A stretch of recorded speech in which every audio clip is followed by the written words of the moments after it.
This has serious implications for the Houston Rockets, as we have some major updates on Kevin Durant contract talks and why the Rockets are not going to go all in on KD.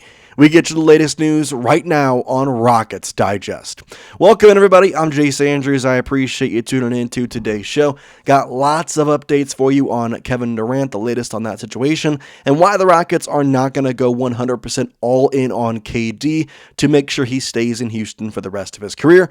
We'll get the latest to you on that in just a moment. Before that, make sure you hit that subscribe button. We are closing in on 5,500 subscribers. We are 130 or so away. So go down there, hit that subscribe button. It's 100% free, and I promise you will not regret it. We're going to have some great content, live streams, and shorts all throughout this upcoming 2025-26 NBA season.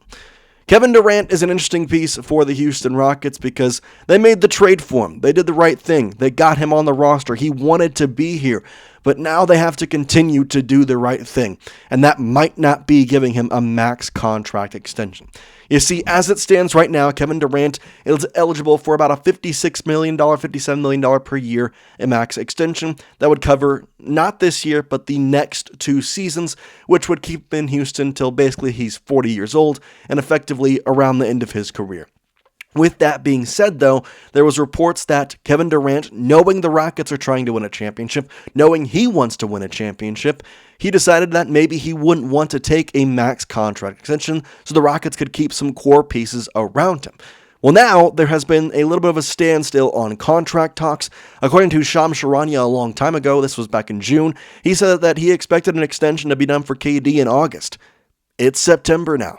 We are past that moment, and for Rockets fans, I don't think it's a concerning thing. I don't want to sit here and try and scare you about anything. I think the right move will be made, but the Rockets, they have to be careful with it. I mean, there's no other way to put that, and we're going to go through why they need to be careful with it, plus a couple of different reports that we got, one from ESPN that will kind of start us off here with Tim McMahon, but very, very important decision here for Rafael Stone and the Houston Rockets. Tim McMahon of ESPN said this most recently, saying, quote, "By all appearances and by what I've heard, they're not going all in on an extension for Kevin Durant. Now, that doesn't mean it won't happen, but there have been rumblings of, hey, KD's not going to push for the full max. I don't know that the Rockets are going to put anything on the table that's close to a max," end quote. Reports in the past have told us that the Rockets were going to offer around $45 to $50 million, which he is expected in the max version of that contract to earn $57 million. So he's taking probably around a $10 million, $7 million pay cut. That is a very decent amount, and Kevin Durant is not fiending for money. That's not something he wants. He'd rather have a championship, but at the same time, you're a 36-year-old going into your age 37 season in which you averaged 26.6 points per game last season. There's no sign of decrease from either from your age or from the Achilles pop a long time ago. Field goal percentage is there, 3-point percentage is there. All the stats, the intangibles, they're all there for Kevin Durant, including him still being one of, if not the best basketball player in the world when it comes to taking on a defender one-on-one. There is a caveat to all of this, though. The Rockets are trying to build for long-term success, and so they want to keep their young players around that got them to a 52-win season last year. And that's exactly where our report goes with Aaron Rayleigh of The Sporting News, in which he says, quote, "The main reason being that a lot of younger players in the Rockets are expecting big cash outs from the team, and with the team leaning on their long-term support rather than Durant's veteran prowess for the long haul, there's no need to cause any conflict with the future stars of the team," end quote. And while he has a point, there's a couple of different things you have to look at. And the first we have to go to is the cap space for the next season. This is not this year. This is next year. This is as it stands right now. The Rockets have around $68 million. Now, we're going to kind of break this down even further. The cap space is supposed to increase to about 7%. And when it's all said and done, the Rockets should be around $95 million left in between that first apron and the Houston Rockets contracts next season. We'll tell you how in just a minute. Besides the point, they'll have about $95 million. So that's kind of the number we're going to base it on, kind of talking throughout this video. The first guy we have to mention is Tari Eason. He is a person that the Rockets have expressed interest in getting a contract extension. There has been ongoing talks with both Eason and the Rockets organization front office for past, I want to say a couple weeks now, probably probably a month now, but a contract extension for him has to be done by October 20th, I believe, the day before the NBA season starts.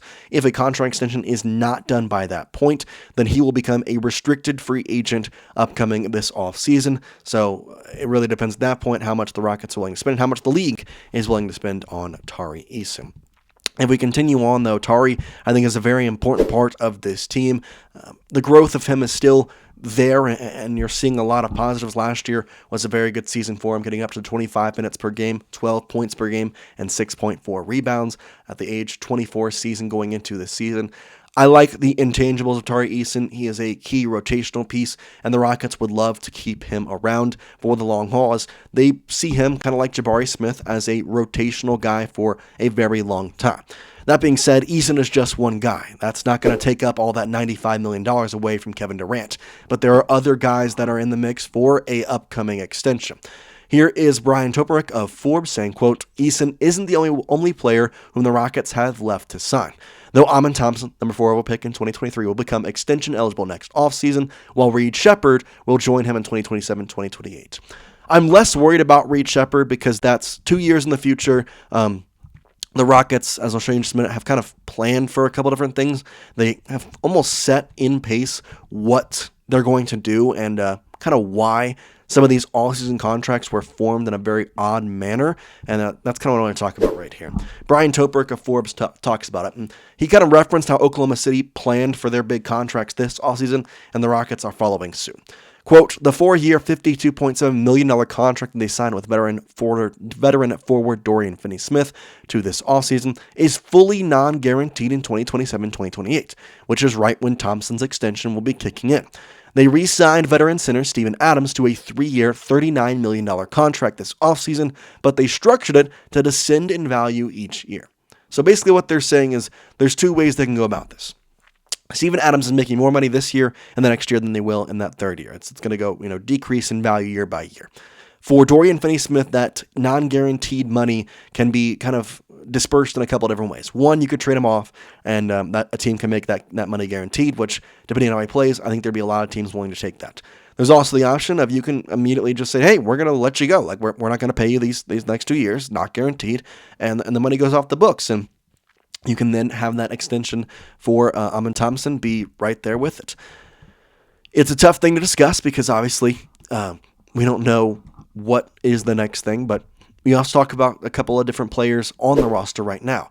You see, VanVleet, he has a player option this upcoming year, and Brian Toporek kind of quotes that, saying, quote, "Even if VanVleet declines his player option, the Rockets already have more than $116.9 million in salary on their books for the 2026-27 campaign.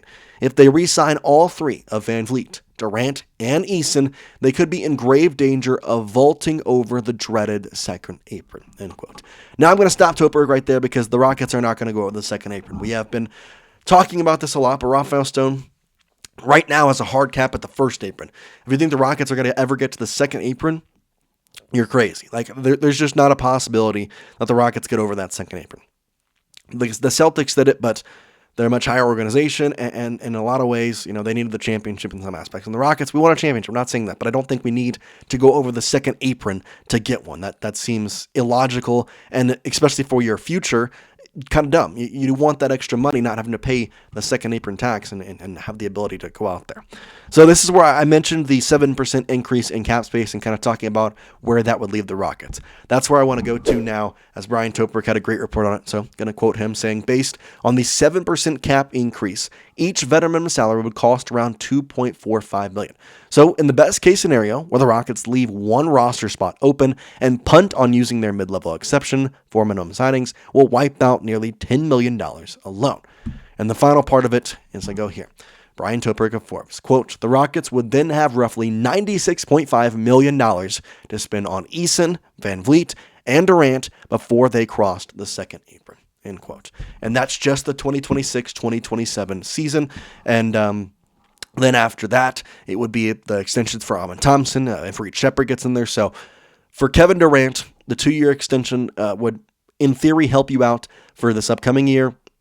The year after would be a mix of what are you doing with Tari and Like, is Amon's extension going to kick in just yet? Is he going to have to take a little bit of pay cut. Like there's questions to be put on that extension for Amen Thompson, and I guarantee you, the Rockets will pick Amen Thompson over anybody else on this roster. The way that they talk about him, the way that they see him, the way that they really use him is obvious. They want him on the Houston Rockets for his entire career, and I think Amen Thompson feels the same way. And the hope is he can be an even better player this season and make that Rockets' faith in him really prove dividends.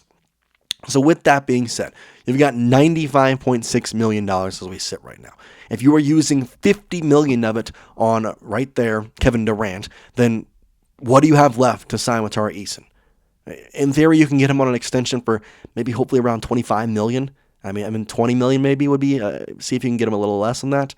It's a tough thing, but you also have Fred VanVleet, who this year is getting paid $25 million, and if he opts out, I don't know that he's going to expect too much less. I mean, he wants to be here. VanVleet was the first one that kind of bought into this Rockets rebuild, so maybe he takes a $15 million contract, cuts $10 million off. That's really the only way you work it. If you get Kevin Durant to take off $7 million, you're cutting him to $50. You have $46 million left, and then you combine a $25 and a $15 million contract with Tari and VanVleet if he opts out. I mean, the problem is if he doesn't opt out, you're taking $25 million right there, and you're thinking, okay, what's after that? You've got, at that point, $16 million. Do you give the rest of that money to Tari Eason? And what happens the next year with Amen Thompson? Do you have to cut a player? Is that where Dorian Finney-Smith just gets dropped? Do you let Steven Adams go at that point? There's a lot of big discussions to come up, and I know the Rockets have a plan in the back of their head for all of this. They're an NBA franchise, and they've obviously made these moves for a reason. They're not doing them just because, oh yeah, we're just going to spend our money and see what happens next. They have a plan, but they have to be careful, because if Kevin Durant does take a max extension and they do give it to him, that could really disrupt the entire timing and money of the entire Rockets organization.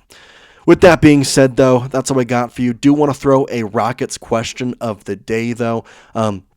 We know the starting five here. Kind of pull up the roster for you real quick of VanVleet, Thompson, Durant, Jabari, and Alperen Şengün. But I have a deeper question. Who is somebody on the bench, so not the starting five, that you think will have the biggest role? Is it DFS, Steven Adams, Tari Eason? Who from the bench will have maybe a bigger role than what we're seeing? I want you to let me know that down in the comment section for our Rockets question of the day. But for now, we'll see you next time here on Rockets Digest, and we'll say peace out.